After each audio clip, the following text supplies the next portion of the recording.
Pengorbanan petugas Barisan Hadapan menjadikan Malaysia antara negara memiliki pengurusan COVID-19 terbaik di dunia.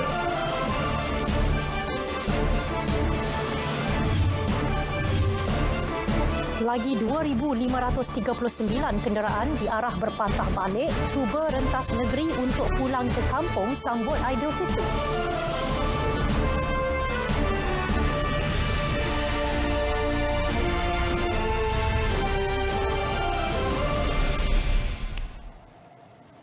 Assalamualaikum dan salam sejahtera. Berita perdana bersama saya Syahril Sarafuddin. Saya Hania Muhili. Sekarang kita ikuti pengisytiharan tarikh Hari Raya Aidilfitri oleh penyimpan Moho Besar Raja-Raja. Saksikan.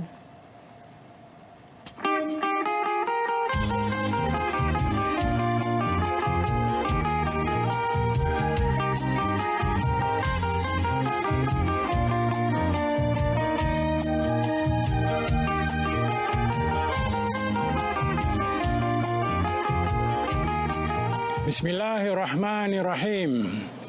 Bagi menyempurnakan titah perintah Seri Paduka Baginda Yang di-Pertuan Agong, setelah diperkenankan oleh Duli-Duli Yang Maha Mulia, Raja-Raja, maka adalah dengan ini saya mengisytiharkan bahawa tarikh Hari Raya Puasa bagi negeri-negeri seluruh Malaysia ialah pada hari Ahad 24 hari bulan Mei 2020. Sekian, wassalamualaikum warahmatullahi.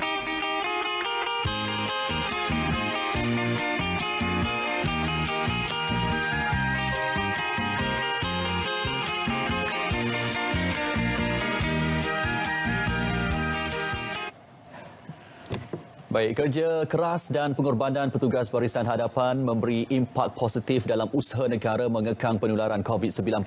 Ia terbukti apabila keluk graf kes baharu jangkitan berjaya dilandaikan, sekaligus meletakkan Malaysia antara negara yang memiliki kawalan dan pengurusan COVID-19 terbaik di dunia. Jelas Perdana Menteri Tan Sri Muhyiddin Yassin, petugas Barisan Hadapan telah bertungkus lumus menangani penularan COVID-19 sejak PKP dilaksanakan pada Mac lalu. Justru tanggungjawab itu tidak boleh diletakkan pada bahu mereka semata-mata, sebaliknya perlu digalas setiap kelompok masyarakat.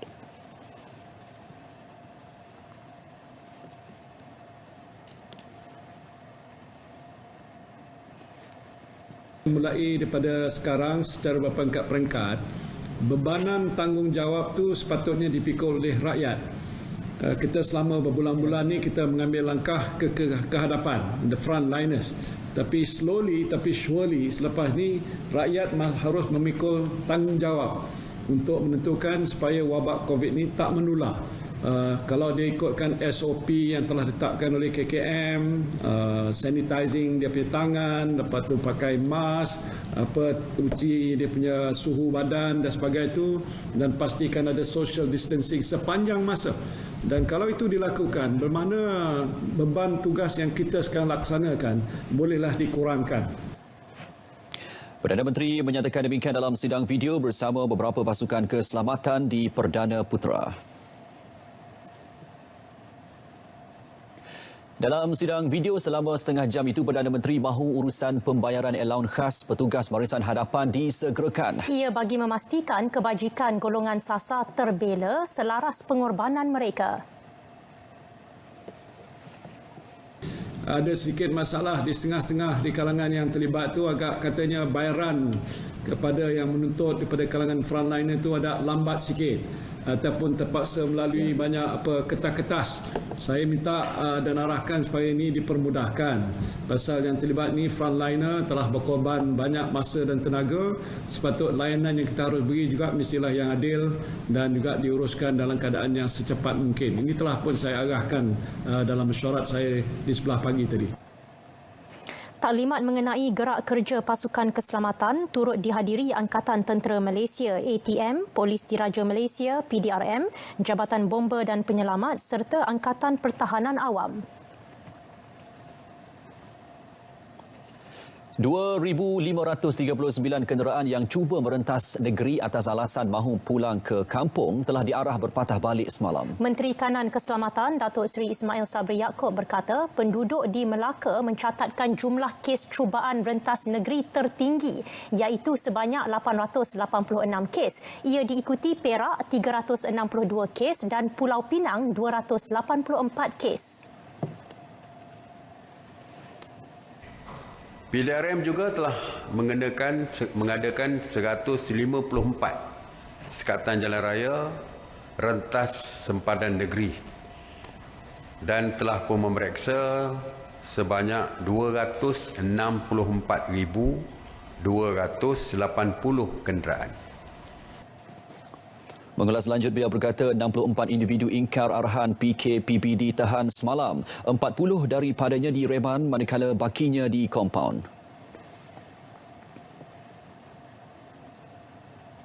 Dalam pada itu, Kementerian Kesihatan sedang melakukan ujian saringan COVID-19 terhadap kesemua parti dan petugas di depo tahanan imigresen Semenyih, Selangor. Langkah itu diambil susulan 2 kes positif COVID-19 dikesan di depo berkenaan. Di depo Semenyih juga swab test sedang dilakukan terhadap 1,600 parti yang berada di pusat Semenyih. Jadi selepas ini pegawai-pegawai untuk menjaga keselamatan pegawai-pegawai dan mereka yang bertugas di dalam depo-depo ini, yang bila ada saja kes positif mereka akan memakai pakaian pelindungan diri ataupun PPE sepenuhnya. Bukan kalau dulu mungkin pakai sarung tangan, pakai mask, pakai topi muka, tetapi sekarang pakai full PPE. Dan seperti saya kata tadi, saringan akan dibuat kepada seluruh parti yang berada di dalam. Cuma saya nak beri makluman kepada rakyat di luar sana, tidak perlu bimbang. Kerana yang berada di dalam depo tersebut, mereka seolah-olah berada di dalam pusat kuarantin. Mereka tidak bercampur di luar. Kalau ada berlaku positif pun, semua yang di dalam itu saja. Dan kita akan hantar mereka ke hospital untuk rawatan selanjutnya. Mengenai kluster depo tahanan imigresen Bukit Jalil, beliau berkata 60 individu daripada kluster tersebut telah disaring disahkan positif COVID-19 setakat ini. Mereka dihantar ke pusat kuarantin dan rawatan COVID-19 risiko rendah di Taman Expo Pertanian Malaysia Serdang untuk rawatan.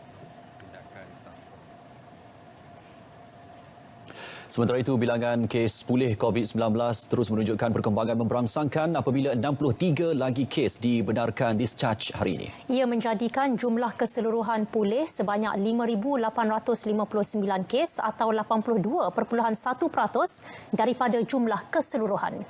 Jelas Ketua Pengarah Kesihatan Datuk Dr. Nur Hisham Abdullah, hari ini sebanyak 78 kes positif baru dilaporkan, menjadikan jumlah kumulatif kepada 7,137 kes. Bagi kes penularan tempatan, ia turut membabitkan kluster baru iaitu depo tahanan imigresen di Bukit Jalil. Daripada 53 kes penularan tempatan, 40 kes adalah bukan warga negara Malaysia, di mana 25 kes telah dikesan di depo tahanan imigresen di Bukit Jalil. Hari ini juga terdapat pertambahan satu kes kematian menjadikan jumlah kumulatif kepada 115 atau 1.61% daripada jumlah keseluruhan kes. Kes itu merupakan lelaki tempatan berumur 65 tahun dan mempunyai latar belakang penyakit kencing manis, darah tinggi dan buah pinggang. Berikut data pertambahan kes harian jangkitan positif COVID-19 mengikut negeri-negeri. Kes baharu paling tinggi di Kuala Lumpur sebanyak 39 kes dan Selangor 20 kes. Saksikan.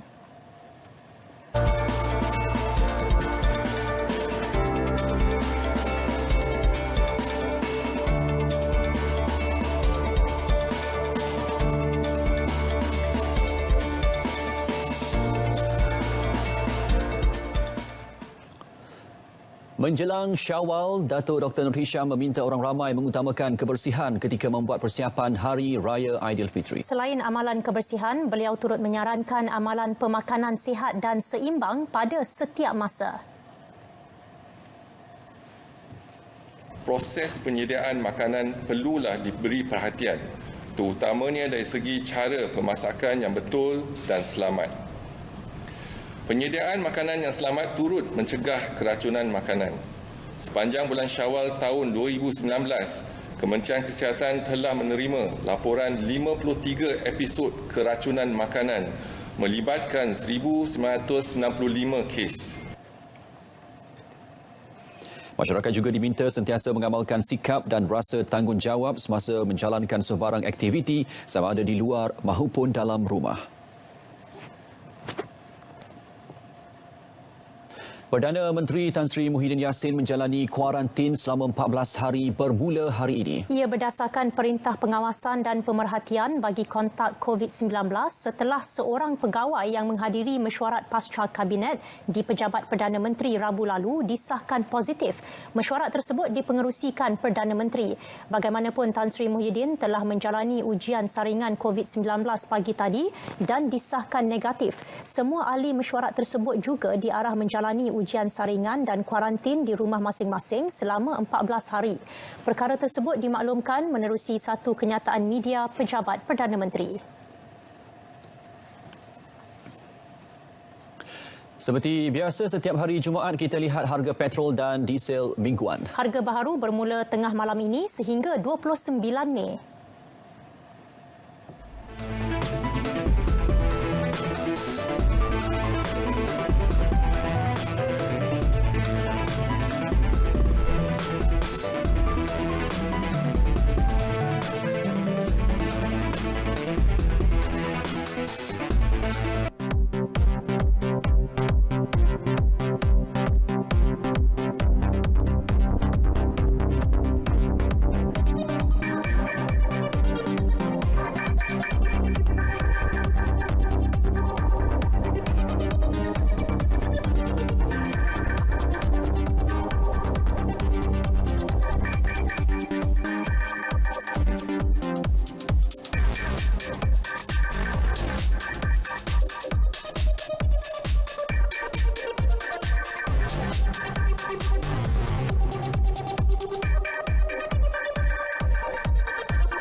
Bersua kembali. Semua acara sempena sambutan ulang tahun Hari Keputeraan Rasmi yang di-Pertuan Agong Al-Sultan Abdullah Riayatuddin Al-Mustafa Billah Shah pada Jun ini ditangguhkan ke satu tarikh yang akan dimaklumkan kelak. Datuk Pengelola Bijaya Diraja Istana Negara, Datuk Ahmad Fadil Syamsuddin dalam satu kenyataan memaklumkan penangguhan atas titah yang di-Pertuan Agong itu selaras pelaksanaan PKPB sehingga 9 Jun ini. Kenyataan itu turut menyebut kesemua acara yang dijadualkan pada 3 hingga 11 Jun ditangguhkan atas faktor keselamatan dan kesihatan umum kerana negara masih lagi berdepan ancaman COVID-19. Pada 4 Mac lalu, Ketua Setiausaha Negara Datuk Seri Zuki Ali mengumumkan Hari Keputeraan Rasmi Sri Paduka tahun ini ialah pada Isnin 8 Jun dan hari itu diisytiharkan sebagai Hari Kelepasan Am.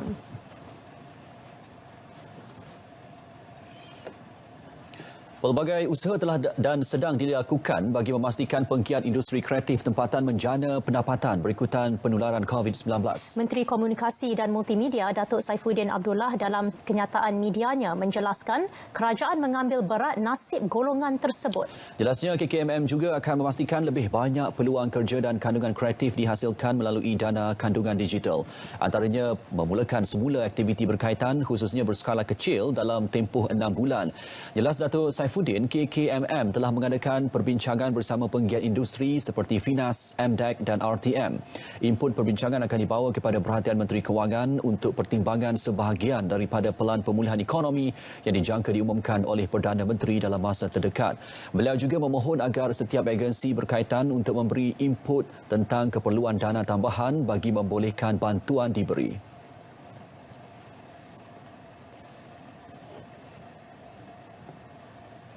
Menjadi kelaziman, syarikat Ravi Raj Sdn Bhd Enricos melaksanakan tanggungjawab sosial korporat CSR mereka setiap kali bulan Ramadan. Cuma tahun ini suasananya agak berbeza disebabkan Perintah Kawalan Pergerakan PKP dan Perintah Kawalan Pergerakan Bersyarat PKPB. Dengan hashtag Kita Jaga Kita, Enricos terus melaksanakan program CSR dengan penuh rasa tanggungjawab untuk masyarakat.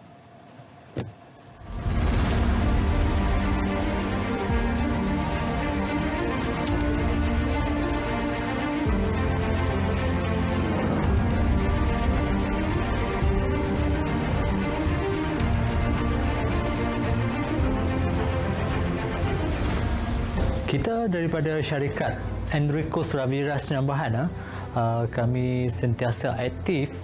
Selain menjalankan perniagaan, kami juga aktif menjalankan kerja-kerja amal dan kemasyarakatan. Di kesempatan ini, pihak Enricos Ravi Raj Sdn Bhd sentiasa peka terhadap nasib-nasib orang ramai. Jadi kita telah mengambil inisiatif ini untuk turut sama memberi sumbangan-sumbangan kepada mereka yang kurang bernasib baik inilah. Banyak bekerjasama dengan pihak-pihak NGO, badan-badan kebajikan, pejabat-pejabat agensi-agensi kerajaan. Ini bukan pertama kali kami adakan program sebegini. Di mana pada peringkat awal kita punya keadaan sekarang ini, kami juga ada menyalurkan orang kata sumbangan makan tengah hari kepada hampir 1,000 orang setiap hari, di mana kita edarkan melalui kami punya lori makanan mengikut keperluan kawasan persekitaran syarikat kami di mana kita mendapat sambutan dan kita telah memberi sumbangan hampir 3 minggu, di mana setiap hari tanpa gagal kami memberi lebih kurang 1,000 bungkus makanan tengah hari kepada orang ramai yang memerlukan. Akhir kata, saya mewakili syarikat Enricos Ravi Raj Sdn Bhd ingin mengucapkan salam Ramadan, selamat berpuasa serta salam lebaran, maaf zahir batin kepada semua. Terminal Bersepadu Selatan TBS bukan asing buat warga kota, bahkan menjadi salah satu hub penting untuk mendapatkan perkhidmatan bas ke seluruh negara, lebih-lebih lagi menjelang musim perayaan. Saban tahun TBS akan dibanjiri ribuan perantau. Namun tahun ini berbeza apabila hub pengangkutan awam itu agak lengang berikutan Perintah Kawalan Pergerakan mengekang rantaian COVID-19. Laporan wartawan Nazaruddin Abu Zamil. Jika hari biasa, purata penumpang sehari di TBS mencecah hingga 16,000 penumpang. Jumlahnya meningkat sehingga 25,000 apabila tiba musim perayaan termasuk Hari Raya Aidilfitri. Suasana cukup berbeza tahun ini apabila tinjauan RTM mendapati TBS seakan-akan tidak beroperasi. Bunyi bising orang ramai dan enjin kenderaan hampir tidak kedengaran, tidak seperti tahun-tahun sebelumnya atau hari-hari biasa. Pengurusan TBS memaklumkan sejak PKP memasuki minggu kedua, purata penumpang menaiki bas sehari hanya sekitar 350 orang. Justru hanya 60 buah bas sehari beroperasi berbanding sebelum ini 900 buah bas. Buat masa ini, penjualan tiket masih dibuka namun hanya untuk mereka yang ada surat kebenaran dari pihak keselamatan. Sejak pandemik COVID-19 melanda dunia dan juga melanda negara kita, segalanya tampak berubah. Segalanya mengikut norma baharu. Begitu juga dengan Aidilfitri. Kawasan Terminal Bersatu Selatan ini dahulunya ataupun tahun sebelum-sebelumnya menjadi tempat tumpuan untuk pulang berhari raya. Namun tahun ini, tinjauan saya lihat begitu lengang. Walau apa pun, raya tetap raya dan segala apa jua yang kerajaan lakukan adalah untuk keselamatan, kesihatan kita bersama. Nazaruddin Abu Zamil, RTM.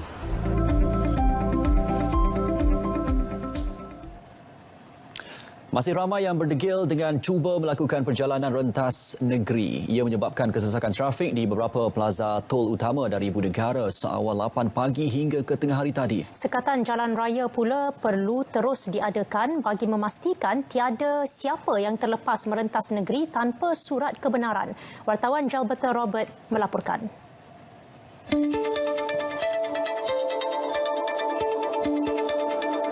Di Plaza Tol Duta misalnya, kesesakan sepanjang 1 hingga 2 km berlaku di laluan ke utara.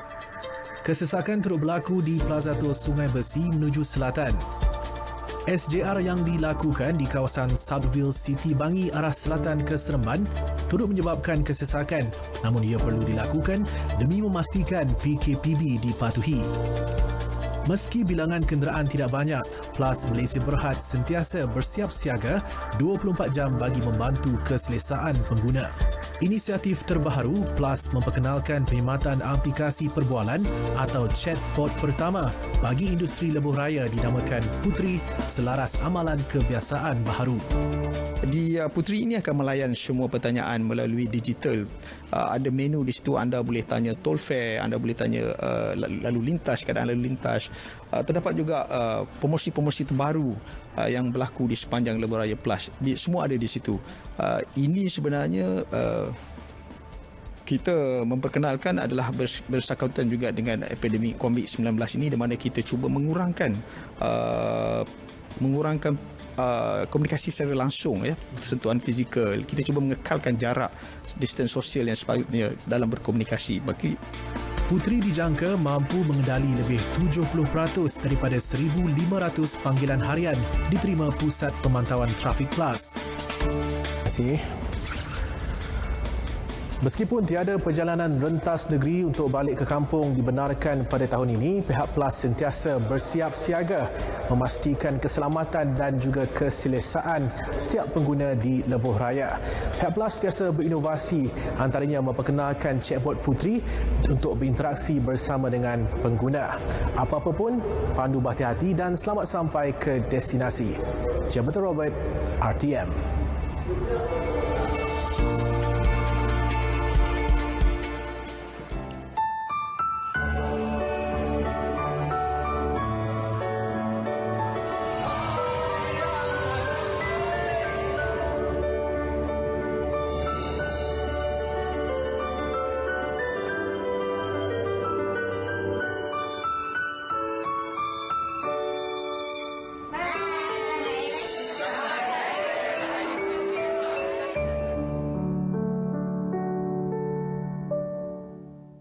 Dalam 12 bulan tu, Allah pilih satu bulan yang special. Allah bagi puasa dalam bulan tu, sucikan bulan tu, namanya bulan Ramadan. Bulan Ramadan, bulan mulia. Ikutilah rancangan Ahlan Ramadan membincangkan tajuk-tajuk menarik setiap Jumaat 6.30 petang di TV1. Bulan Ramadan itu diturunkan Al-Quran di dalamnya. Dia menjadi rahmat dan penerangan kepada kita. Rancangan ini dibawakan khas oleh Andalusia Travel and Tours Sendirian Berhad.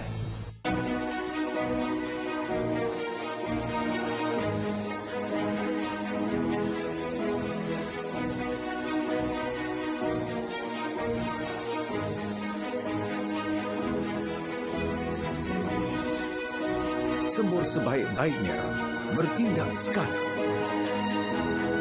Lindungi keluarga anda.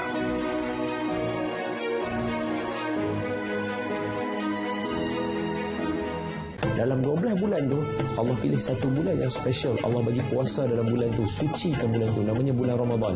Bulan Ramadan, bulan mulia. Ikutilah rancangan Ahlan Ramadan membincangkan tajuk-tajuk menarik setiap Jumaat 6.30 petang di TV1. Bulan Ramadan itu diturunkan Al-Quran di dalamnya. Dia menjadi rahmat dan penerangan kepada kita. Rancangan ini dibawakan khas oleh Andalusia Travel and Tours Sendirian Berhad. Selepas saya lahir, doktor telah berikan saya vaksin BCG dan hepatitis B. Semasa saya 2 bulan, ibu telah membawa saya ke klinik untuk mendapatkan vaksin 5 serangkai. Dos kedua ketika saya 3 bulan dan dos ketiga pada usia 5 bulan. Untuk vaksin MMR pula, saya akan ambil sebanyak 2 kali ketika 9 bulan dan setahun. Bila saya mencecah 18 bulan, ibu jangan lupa untuk dapatkan vaksin booster 5 serangkai saya, ya. Seronok rasanya dapat membesar dengan sihat.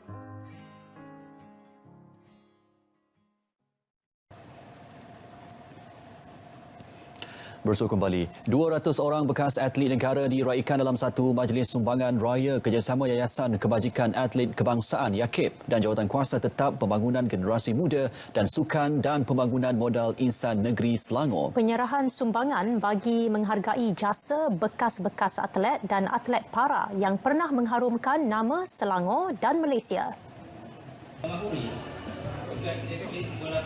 Jadi sumbangan kita adalah sebanyak RM200 beserta barang-barang hari raya kepada mereka ini, dan kita harapkan program ini terus kekal dan memberi semangat kepada mereka yang telah mewakili nama Selangor satu waktu dahulu.